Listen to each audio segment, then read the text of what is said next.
Oke, Bismillahirrahmanirrahim. Assalamualaikum warahmatullahi wabarakatuh.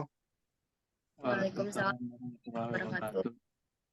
wabarakatuh. Eh, Kami dari kelompok kelas TI 21E ingin mempresentasikan tentang hasil penelitian kami pada perancangan tas laptop dengan model selempang.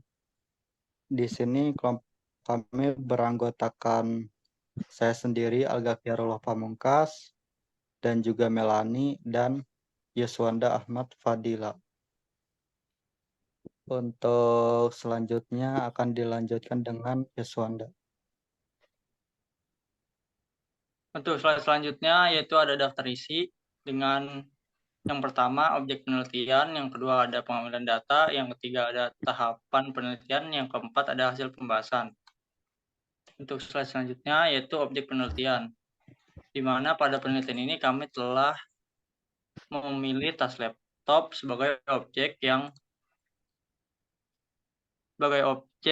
akan diteliti. Penelitian tentang tas laptop bisa mencakup berbagai aspek termasuk desain, ergonomis, material yang digunakan, keamanan, dan fungsional. Adapun beberapa poin yaitu ergonomi tas laptop. Yang pertama, bagaimana desain tas laptop dapat memberikan kenyamanan ke pengguna selama penggunaan jangka panjang. Yang kedua ialah material dan konstruksi. Bagaimana pemilihan material tas laptop dapat mempengaruhi daya tahan bobot dan keamanan perangkat. Yang ketiga, keamanan tas laptop. Sejauh mana tas laptop dapat melindungi perangkat dari guncangan atau kerusakan fisik. Dan yang terakhir ada fungsionalitas dan desain interior.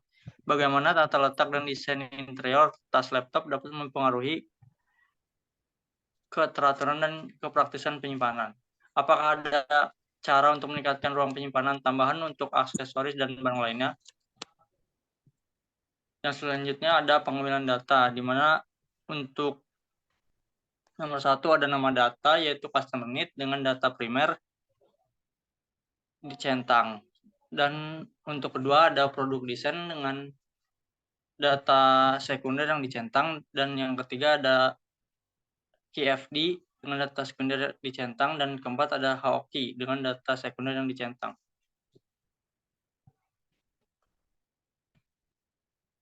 Mel.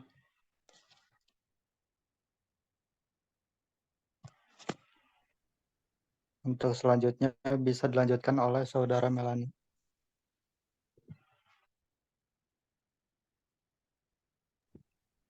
Baik, di sini saya akan membacakan tahapan penelitian. Yang pertama, identifikasi masalah. Yang kedua, studi literatur.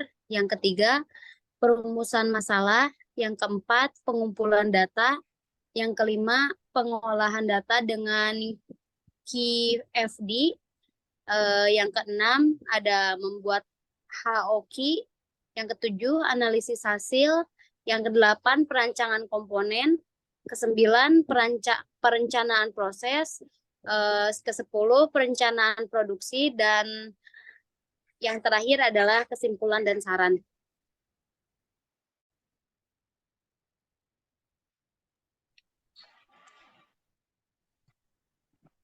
Untuk hasil dan pembahasan, berikut merupakan matriks hubungan yang dibuat untuk mengidentifikasi kebutuhan pelanggan dan menerjemahkannya ke dalam karakteristik desain atau fitur yang dapat diukur. Nah, di sini ada tabel berupa matriks hubungannya. Untuk sebelah kiri itu ada selection kriteria yang berisi tentang ukuran alat, usia pakai yang lama, nyaman digunakan, indah dilihat, mudah digunakan, tahan benturan. Untuk yang sebelah kanan ada konsep varian, ada A sampai D. Untuk A sendiri pemilihan bahan baku, B mengidentifikasi bentuk, C penambahan fitur, D perancangan ulang. Nah, untuk matriks hubungannya kita bisa lihat untuk ukuran alat dengan pemilihan bahan baku itu ditunjukkan dengan simbol lingkaran atau artinya bisa. Dan untuk ukuran alat dengan modifikasi bentuk itu bisa, dan juga untuk ukuran alat dan penambahan fitur itu kombinasi. Dan selanjutnya itu ada ukuran alat dengan perancangan ulang, itu bisa, dan seterusnya. Nah, untuk netnya pada pemilihan bahan baku itu 2, modifikasi bentuk 4, penambahan fitur 0, perancangan ulang 4. Untuk ranknya pemilihan bahan baku 2, modifikasi bentuk 1, penambahan fitur 4, dan perancangan ulang 3. Jadi untuk untuk kelanjutannya, untuk pemilihan bahan baku itu bisa dilanjutkan atau yes, dan modifikasi bentuk juga bisa dilanjutkan, sedangkan penambahan fitur tidak perlu, dan perancangan ulang bisa. Selanjutnya,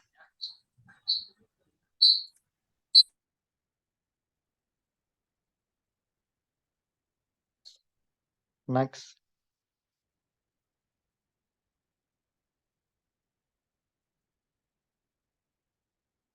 Nah, selanjutnya berikut merupakan matriks keputusan penskoran konsep pada penelitian tas laptop Selempang. Di sini ada konsep. Konsepnya terdiri dari 3, yaitu A, modifikasi bentuk, B, pemilihan bahan baku, dan C, perancangan ulang. Dan untuk skor kriteria, ini ada beberapa: ukuran alat, usia pakai yang lama, nyaman digunakan, indah dilihat, mudah digunakan, tahan benturan. Untuk weight-nya atau bobotnya itu ada 10%, 15%, 20%. Untuk 10% itu ukuran alat, sedangkan usia pakai yang lama itu 15% dan selanjutnya. Untuk rating